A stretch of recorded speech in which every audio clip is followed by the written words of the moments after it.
Muito boa noite, queridos irmãos. Nós estamos aqui para nós começarmos mais um culto ao nosso Deus. Mas nessa noite eu quero trazer uma palavra, da parte da igreja para os irmãos, para a igreja, da parte da liderança da igreja. E quero trazer também essa palavra a todos os irmãos em Cristo, a sociedade em geral. Meus irmãos, a Igreja Batista do Frade, em obediência à situação que vem nos acometendo desde março do ano passado, decidiu continuar a fazer os seus cultos assim de forma remota, e não abrir as suas portas para o culto público, para o culto coletivo.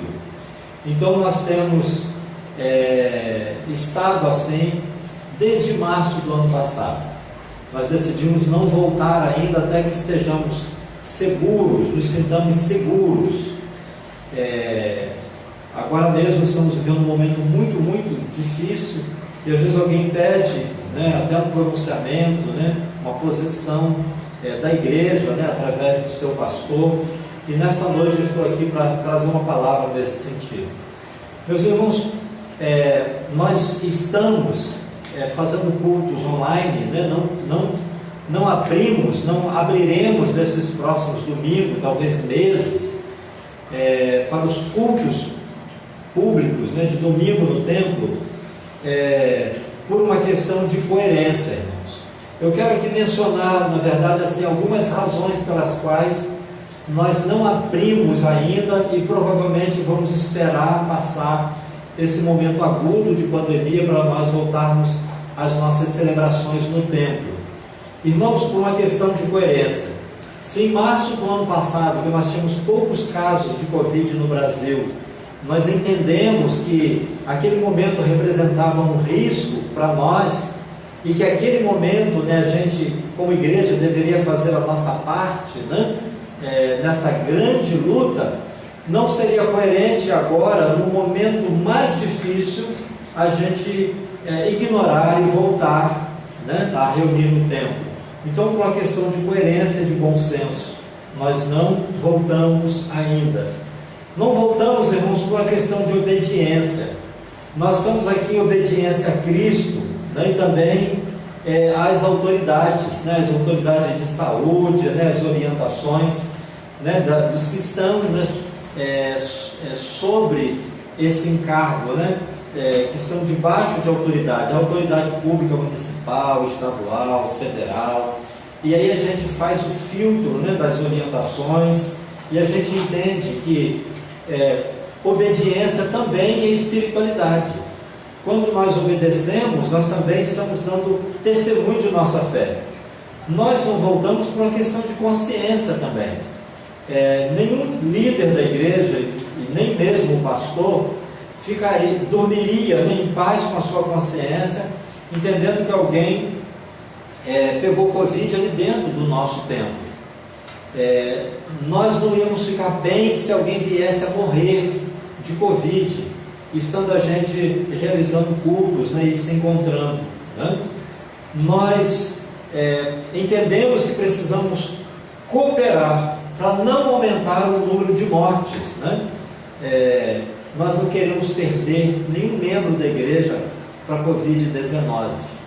Nós, irmãos, entendemos que o momento não é de abrir por uma questão de respeito ao momento, respeito às autoridades, respeito à vida. Nós entendemos que é uma questão de testemunho, e nós entendemos, irmãos, que é uma questão de precaução, devemos ser precavidos. Então, quando a gente entender que está na hora, nós vamos estar aqui comunicando, mas a igreja tem debatido isso com a sua liderança. Há pouco tempo a gente reuniu a liderança da igreja para ponderar sobre isso, e naquela reunião, por unanimidade, a igreja entendeu que nós deveríamos continuar fazendo assim. Então, quero dar aqui esse esclarecimento aos irmãos, aos membros da igreja, aos membros da comunidade do Frade. Eu sei que às vezes os membros são confrontados com irmãos de outras comunidades de fé, que dizem que as portas dos seus templos, né, estão abertas. Nós entendemos, respeitamos, mas nós julgamos, né, por razoável e entendemos, né, de Deus que a melhor contribuição que nós damos e o melhor testemunho agora é nós resguardarmos as nossas vidas e, em respeito às outras vidas também,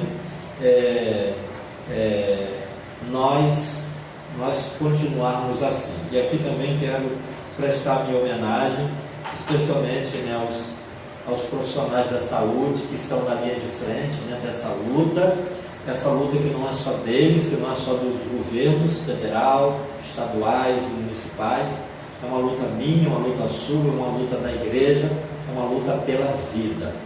E Cristo é vida, e eu profetizo vida e saúde, né, sobre você, sobre a sua família, em nome de Jesus. Amém? Vamos orar? Vamos falar com o nosso Papai do Céu? Vamos entregar a Deus o nosso culto, meus irmãos. Você lembra que na semana passada a gente leu aqui o Salmo 108, que diz assim: preparado está meu coração, Senhor.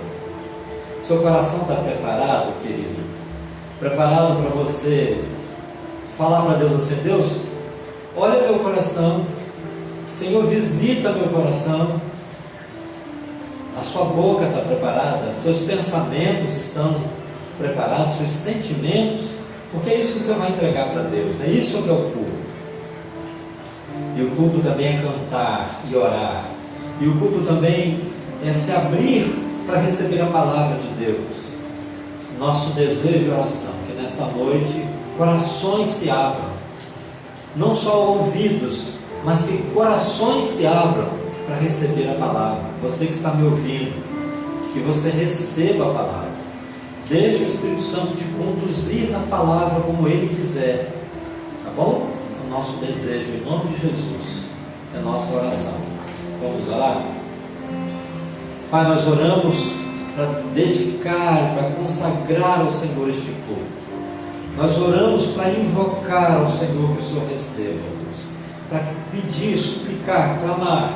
Deus, em nome de Jesus, receba, ó Deus, toda atitude de adoração dos teus filhos, que aqui, de suas casas, hoje, por esses dias, se colocam diante do Senhor, para te adorar, para te agradecer, para te bendizer, para louvar, engrandecer, enaltecer, para dignificar e exaltar o teu santo e doce nome, o teu poderoso nome, o teu nome, ó Deus, que é o nome mais querido. Pai, em nome de Jesus, nós consagramos cada momento, cada música, a direção dos irmãos, da Patrícia, dos irmãos, dos instrumentos, da palavra. Em nome de Jesus, receba e fala, ó Deus, através desses momentos. Ministra as nossas vidas, abençoa, ó Deus, o nosso trabalho, em nome de Jesus. Em nome de Jesus, amém. A Patrícia vai estar nos dirigindo nos cânticos e daqui a pouco eu volto, né, para comunicar a palavra com os irmãos. Louvado seja o nome do Senhor, agradecido seja o nome dele, porque Ele tem cuidado de você, Ele tem cuidado da sua família, Ele tem cuidado de nós, porque Ele nos ama, amém? Você pode confiar que Ele está cuidando de tudo.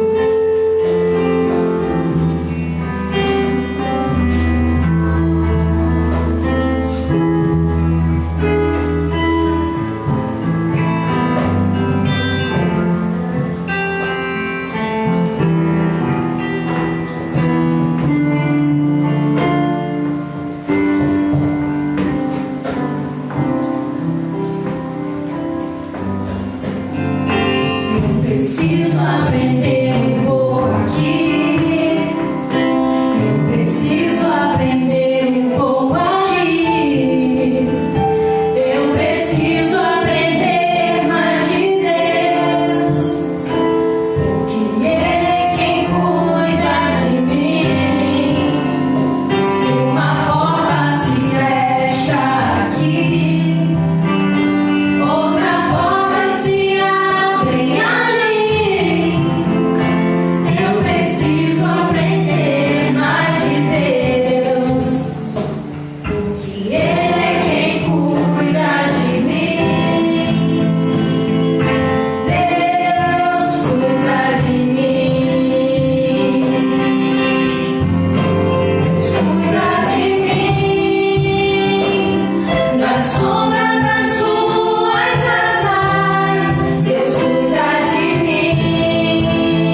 Não podemos duvidar do cuidado dele. A gente precisa confiar e ter a certeza que ele nos ama e que em todo o tempo, e seja qual for a situação, ele está cuidando de tudo.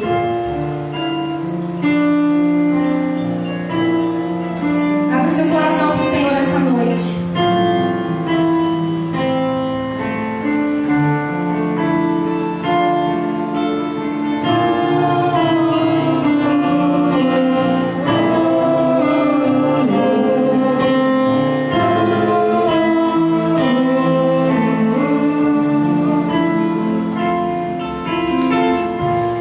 Eu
Deus.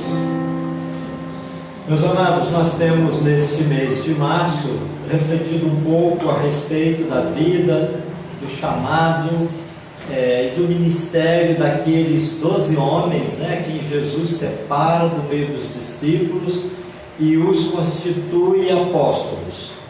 Nós temos falado sobre esses homens, nós temos falado sobre esse ministério, nós temos falado sobre esta vocação apostólica, nós temos meditado neles, nós temos incentivado e provocado meus irmãos a olharem para esses homens, a olharem para o legado deles e se inspirarem neles. Nós temos buscado ver nesses homens o testemunho de fé que nós precisamos hoje. Nós temos procurado nesses homens o fundamento da fé que nós vivemos hoje, e nós temos procurado nesses homens o sentido da fé para nós projetarmos a nossa fé hoje. E por hoje nós vamos falar daquele que foi chamado por derradeiro de todos, aqueles que por Jesus veio a ser o último dos apóstolos, o apóstolo Paulo. E nós vamos ler na palavra de Deus um pouco da sua biografia, da sua história, do seu trabalho, do seu ministério, e um pouco do seu testemunho também, e trazer isso para a nossa vida. Então, desde já eu quero convidar você a abrir a palavra de Deus, a sua Bíblia, no livro de Atos dos Apóstolos, para nós lermos no capítulo 9. E se você puder, por favor, você fica com a sua Bíblia, para nós podermos passearmos nela, enquanto nós meditamos. Nós vamos ler no capítulo 9 de Atos, mas nós vamos ler outros textos que eu queria explorar um pouco da vida, do ministério, do testemunho de Paulo para nós nesta noite. Então, no Evangelho, eu cismei com o Evangelho, no livro de Atos, no capítulo 9, nós vamos ver aí um pouquinho da conversão de Paulo. Depois eu quero voltar aí com os irmãos, para a gente poder ver aí, em outros livros da Bíblia, um pouco da sua vida, da sua biografia, tá bom? E do seu ministério. Então, em Atos capítulo 9, a palavra de Deus diz assim: e Saulo era o nome grego de Paulo, era o nome de registro, o nome de nascimento. Paulo vem a ser chamado Paulo. Paulo significa pequeno, e aqui a Bíblia fala de Paulo enquanto Saulo. Paulo é o Saulo transformado por Deus. Paulo é o Saulo chamado para ser apóstolo. Paulo é o homem tratado por Deus.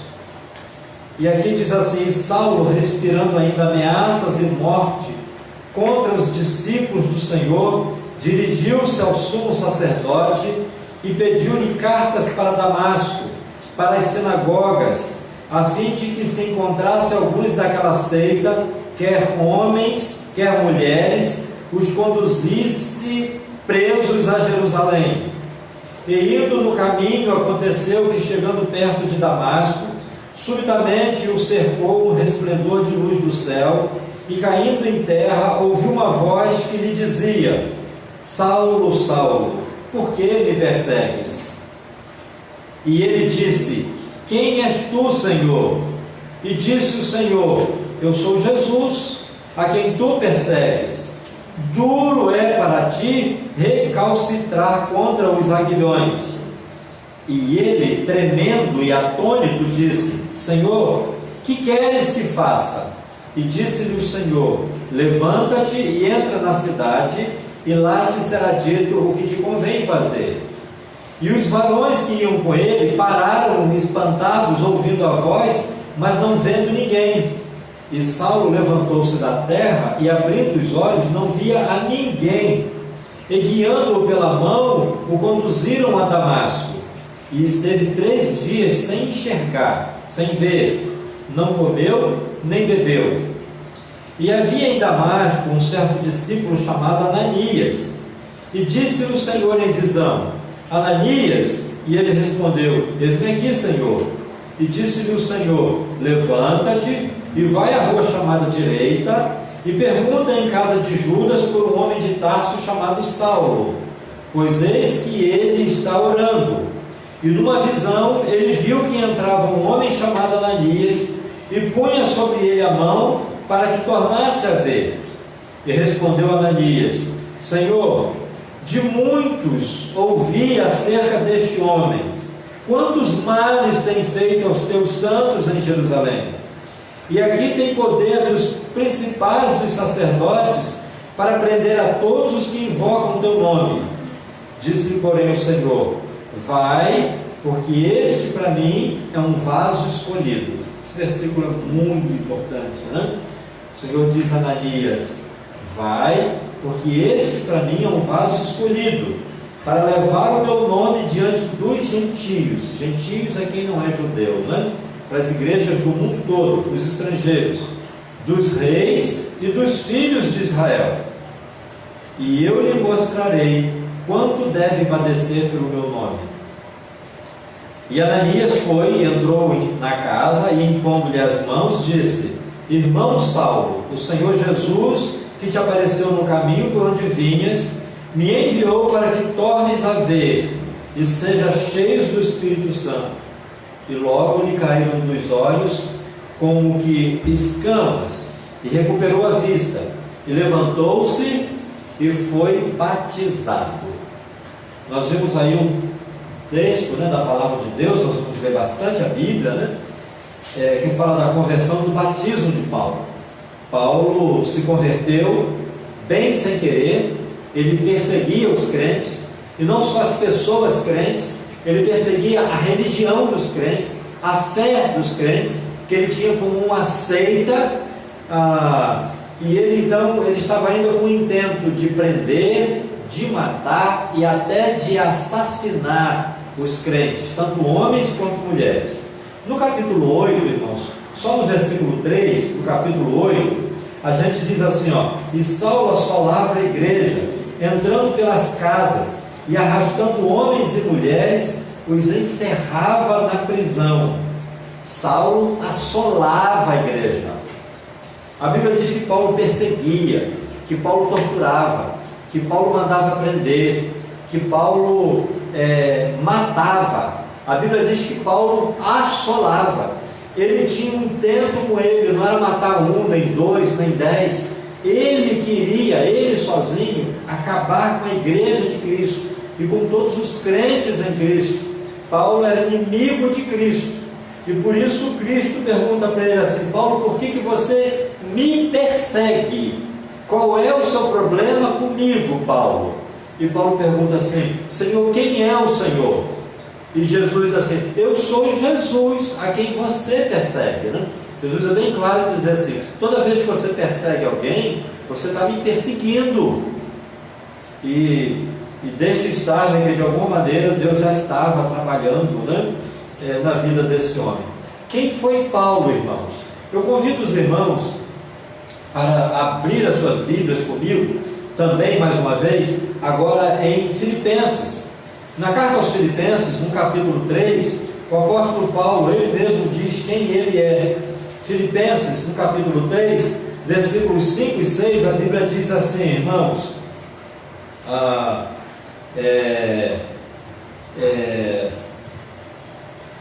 deixa eu ler um pouquinho antes para os irmãos, versículos de 4 a 6, Paulo diz assim, ó: ainda que alguém podia confiar na carne, se algum outro cuida que pode confiar na carne, muito mais eu. Ele vai dizer por quê. Circuncidado ao 8º dia, da linhagem de Israel, da tribo de Benjamim, hebreu de hebreus, segundo a lei fui fariseu, segundo o zelo perseguidor da igreja, segundo a justiça que há na lei, irrepreensível. Paulo está dizendo aqui, irmãos, que ele é assim um judeu da mais alta nobreza, do mais puro sangue judeu. Ele é um judeu puro sangue. E ele vai dizer aqui que na idade dele não tinha ninguém maior que ele, no zelo, no preparo, enfim.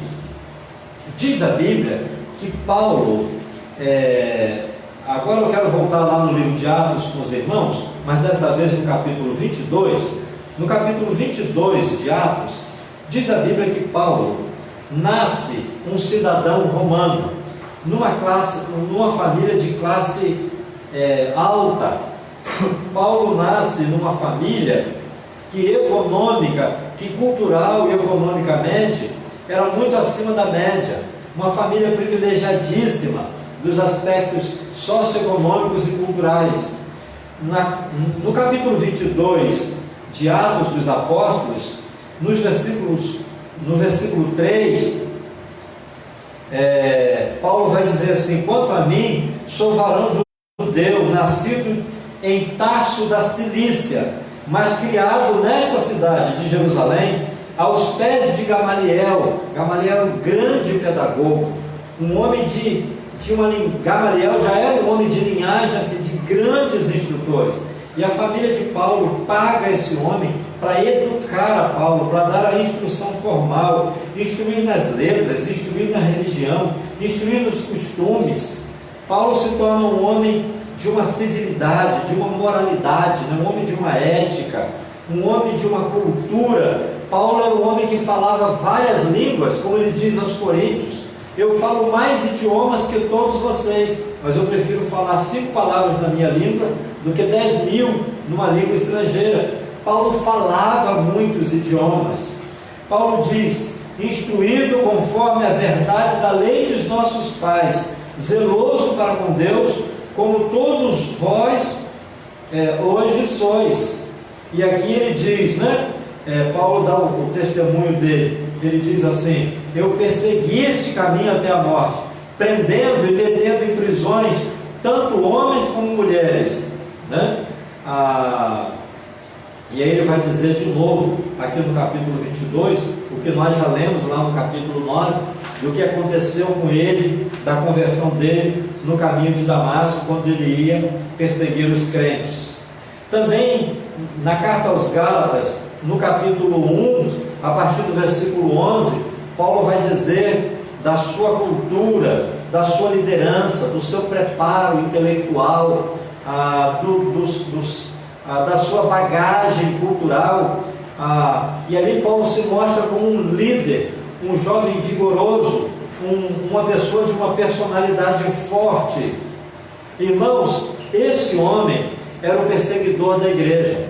Esse homem, a Bíblia diz que ele não só era um homem mau nos seus intentos contra a igreja, mas a Bíblia trata ele como uma fera, uma besta fera, um bicho selvagem, e a Bíblia trata como um touro indomável. Por isso que Jesus fala assim: você não está vendo que é difícil para você insistir, recalcitrar contra os aguilhões? Eu não sei se todo mundo entende essa linguagem. Eu sou um menino de Macabuzinho. Eu cresci em Conceição de Macabu, meu pai da roça. Meu pai trabalhava com bois. Meu pai não só trabalhava com bois, mas ele adestrava os bois para o trabalho na roça. E eu presenciei pessoalmente o trabalho de adestrar, de domar um boi para o trabalho. E o garruchão, ou o aguilhão, era a ferramenta principal, porque quando o boi era teimoso, e quando o boi era manhoso, e quando ele não atendia ao chamado, à fala, ao comando verbal, às vezes era preciso levar a ele o garruchão. E pior para o boi, se a pessoa que estivesse adestrando, trabalhando, ficasse com raiva, ficasse zangado, porque eu já vi pessoas também maltratar os animais, especialmente o boi, com o garruchão. E Jesus disse que Paulo era um que ele insistia, como que se imprensando contra um garruchão. E Jesus diz assim: Paulo, você não está vendo que é prejuízo para você insistir contra o garruchão? Deus, quando fala para Ananias, né, para ir lá orar com Paulo, libertar a Paulo, Ananias fala assim: Senhor, o senhor não sabe que esse Paulo é aquele que veio perseguir e matar, não? Como é que o senhor me pede um negócio desse? E aí Jesus fala: não, Ananias, você não tem ideia, né? Paulo para mim é um vaso escolhido. Você não sabe quanto esse homem vai sofrer, né, por causa do Evangelho. E isso, irmãos, se cumpre na vida de Paulo. O apóstolo Paulo se identifica com alguém que não é digno de ser chamado de apóstolo, porque ele era perseguidor da igreja. E ele diz que ele é o menor dos apóstolos por causa disso. E diz a Bíblia que Paulo, depois de convertido, ele é rejeitado pela igreja. Então ele vai para a Arábia, e ali ele se dedica por 3 anos a estudar de Jesus na Bíblia, a conhecer de Jesus. E assim como Jesus se revelara por 3 anos aos 12, agora Jesus se revela a Paulo por 3 anos, Paulo isolado na Arábia. E Paulo então volta a pregar em Jerusalém e na sua cidade, até que Barnabé vem e traz Paulo, né, para a igreja de Antioquia. E dali Paulo, com Barnabé e João Marcos, empreende a primeira viagem missionária. E a Bíblia conta, né, das cidades por onde eles passavam, como Paulo pregava, os milagres que Paulo fazia. Diz a Bíblia em Atos no capítulo 11, Atos no capítulo 19, versículo 11, que Deus, pelas mãos de Paulo, fazia coisas extraordinárias. E na Bíblia a gente lê as coisas que pela boca de Paulo se ouviu. Nós mesmos estamos lendo coisas aqui de Filipenses, daqui a pouco vamos ler outros textos, que saiu da cabeça de Paulo, do coração de Paulo, da boca de Paulo, da capacidade desse homem sujeita e submissa, colocado sob a direção de Deus, de como ele foi usado para escrever, para pregar, para abrir igreja, para edificar a igreja, para estabelecer liderança, para estabelecer pastores, para consagrar pastores. Paulo é sem dúvida o homem mais influente da igreja. Paulo é o maior missionário, Paulo é o maior escritor, Paulo é o maior teólogo, Paulo é o maior intérprete, Paulo é o maior líder. Paulo, que significa pequeno, é o maior dos discípulos. Não que os outros tenham sido pouca coisa, ou que tenham tido pouca importância. A Bíblia não menciona muito os atos dos outros. A gente já falou aqui, a tradição diz, né, de quanto esses homens trabalharam e sofreram pelo Evangelho para trazer a igreja de Deus até nós hoje, como eles levaram a igreja de Deus para o mundo deles naquele tempo. Paulo, falando do seu ministério, ele fala o que está em 2ª carta aos Coríntios, no capítulo 6, e eu quero convidar os irmãos para lerem comigo 2ª carta aos Coríntios, no capítulo 6. O apóstolo Paulo diz assim: antes, como ministro de Deus, tornamos-nos recomendáveis em tudo.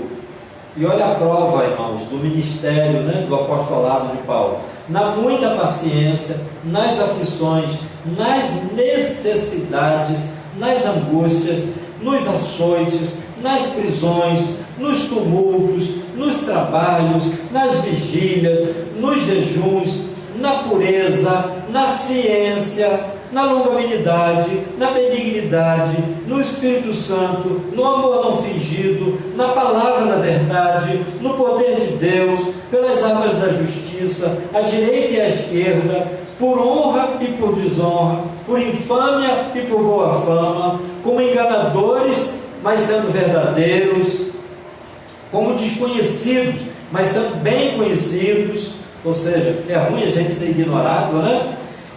Como morrendo, e eis que vivemos, como castigados e não mortos, como contristados mas sempre alegres, como pobres, mas enriquecendo a muitos, como nada tendo e possuindo tudo.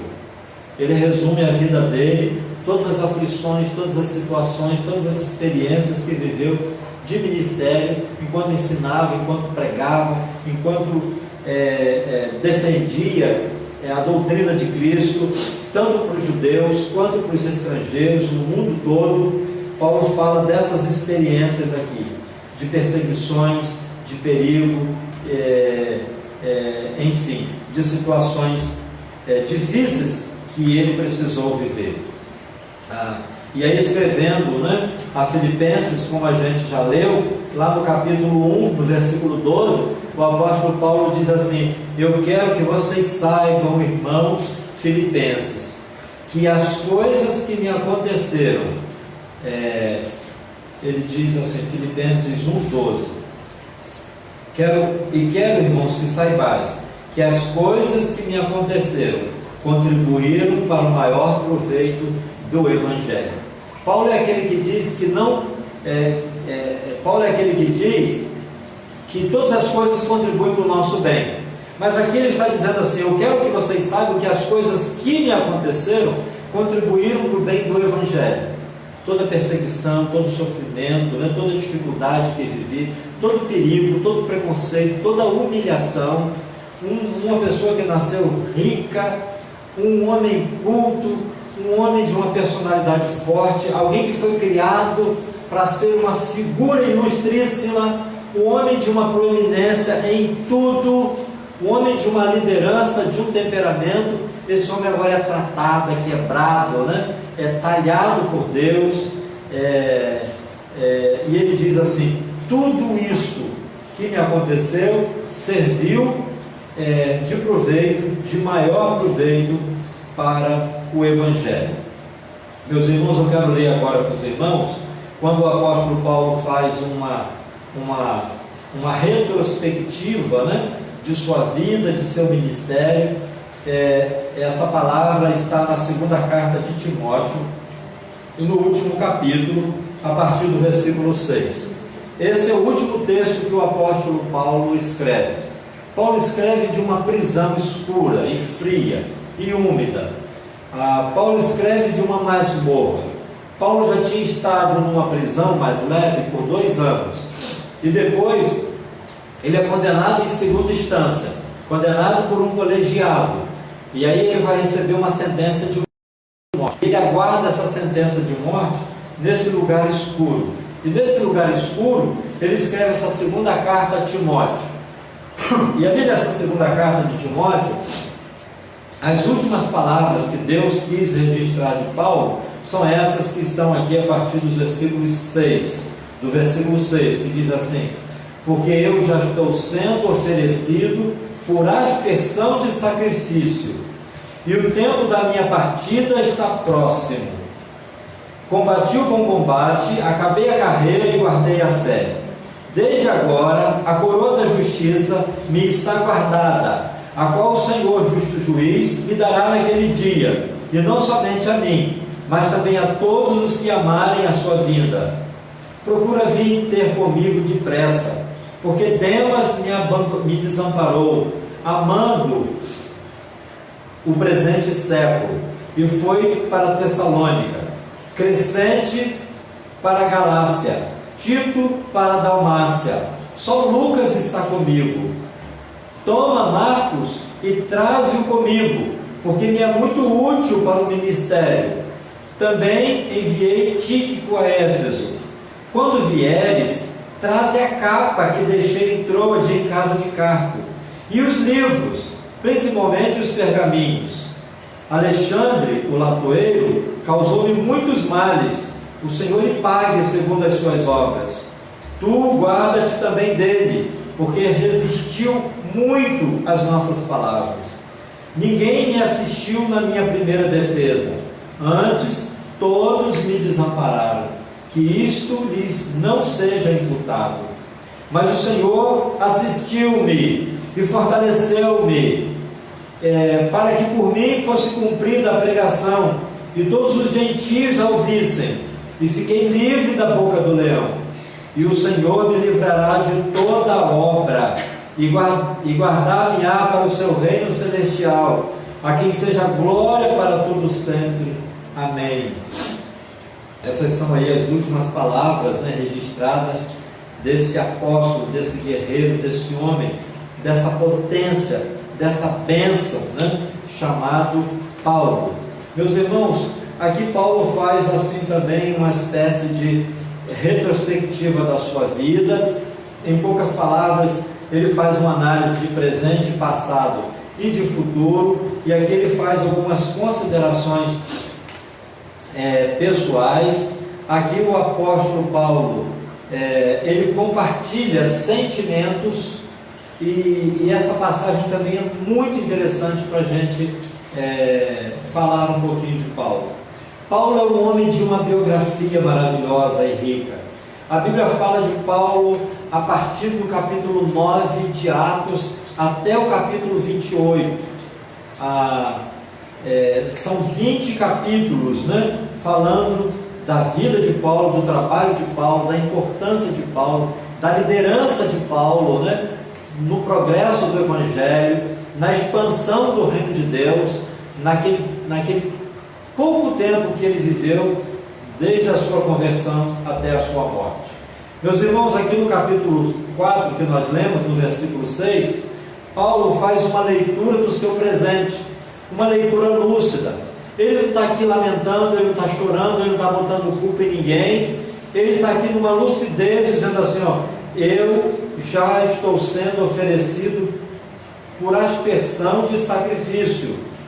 Ele diz assim, eu sei que eu vou morrer, eu sei, né, que a execução dele, né, ele dizia que sabia que a sua execução estava pronta para a hora que um carcereiro recebesse a ordem, né, tirasse Paulo daquela prisão escura, passasse com ele pelo corredor e levasse para fora, né, onde a história diz que numa ruazinha morta de Roma, num lugar chamado Via Ápia, Paulo foi degolado ali.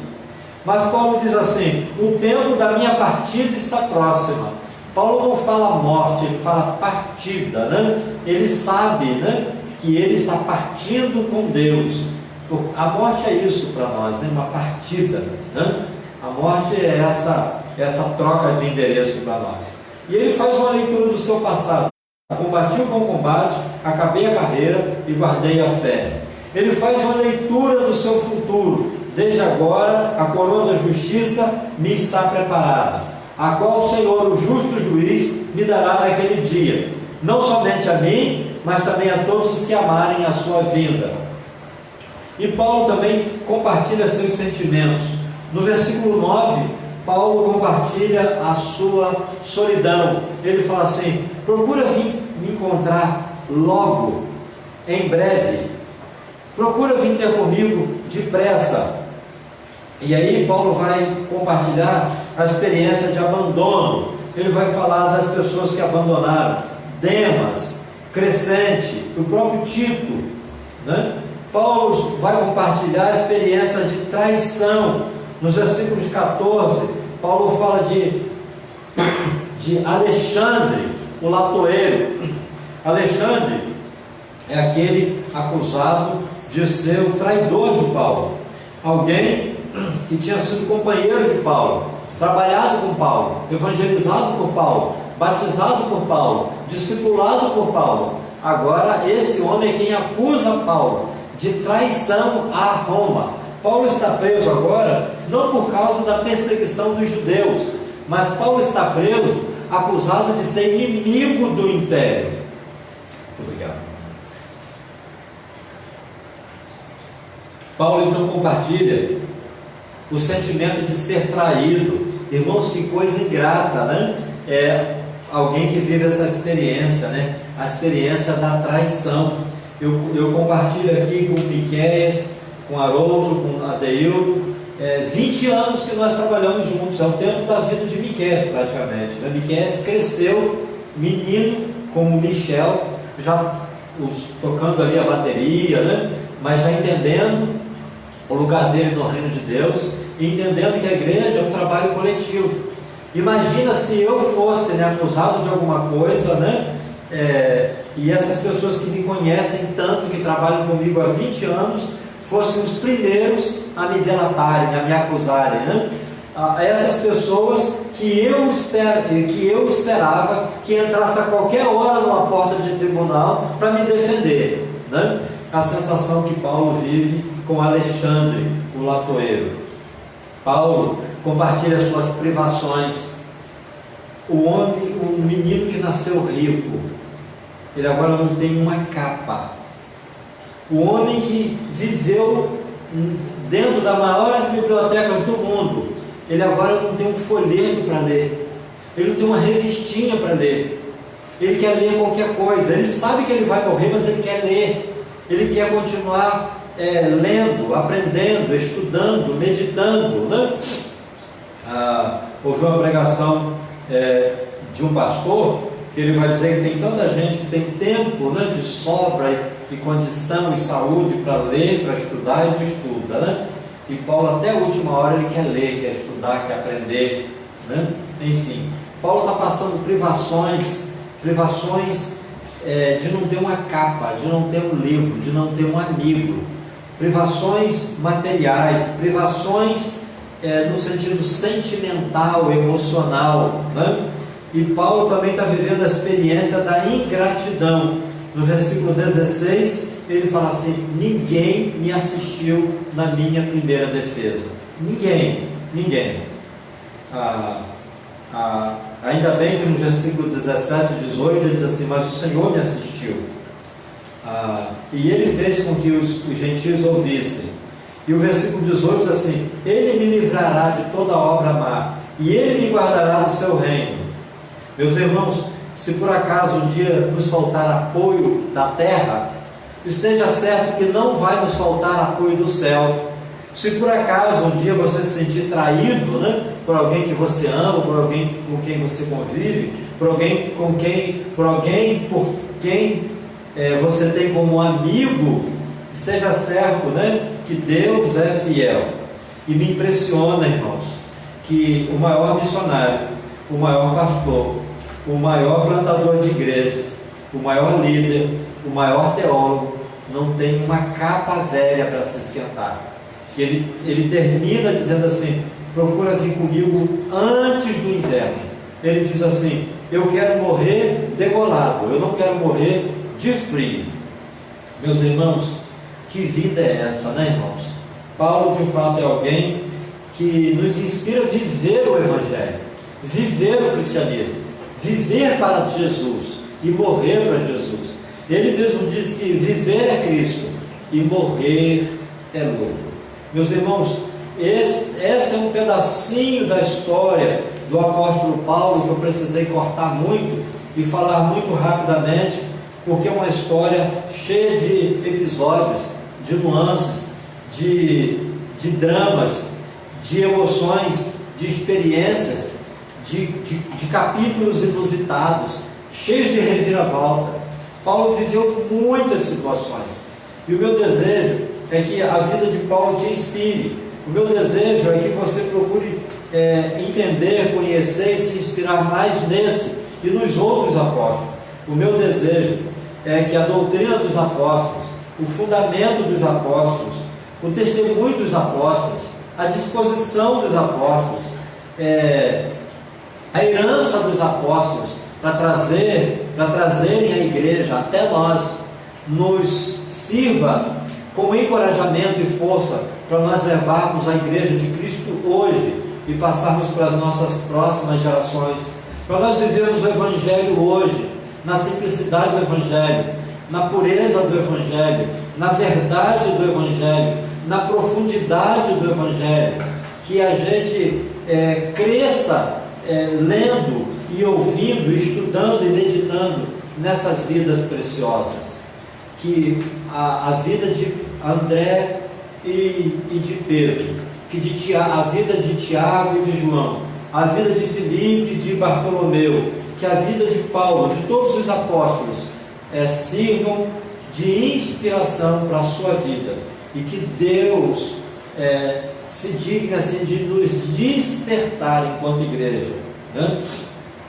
Para nós vivermos o Evangelho nesse tempo tão desafiador que se chama hoje. Hoje, irmãos, ninguém é perseguido, né, assim, de ir preso por ser cristão, mas em alguns círculos as pessoas são constrangidas a viverem a sua fé, a confessarem a sua fé.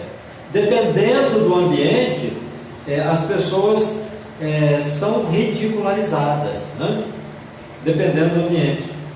E que isso nos motive a vivermos a nossa fé para a glória de Deus, em nome de Jesus. Vamos orar, queridos? Pai, nós agradecemos poder abrir a palavra e ver, ó Deus, o testemunho do Teu servo. Nós agradecemos, ó Deus, a inspiração que os Teus servos, fiéis apóstolos do passado, trazem para nós hoje. E eu oro em nome de Jesus, para que estes testemunhos, estas vidas, estas biografias, que os feitos extraordinários desses homens, ó Deus, nos sirvam de desafio, ó Deus, de encorajamento e de conforto, ó Deus, para nós vivermos a nossa vida hoje na Tua presença.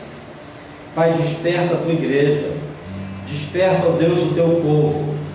Pai, em nome de Jesus, desperta o Teu povo para a missão. Dá, ó Deus, que nós sejamos eficientes e eficazes no ministério e na palavra da reconciliação. Nós desejamos ver, ó Deus, mais pessoas Te conhecendo como o único Deus verdadeiro e conhecendo a Jesus, Teu Filho, como o único Salvador. Nós queremos que mais pessoas sejam salvas através do nosso testemunho. Por isso nós oramos em nome de Jesus.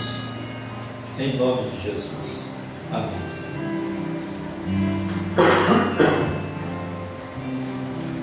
Eu acho que eu não estou acostumado a pregar assim, né? Forcei um pouquinho minha garganta e minha voz. Eu já estou terminando, muito obrigado. Patrícia vem cantar para nós, né?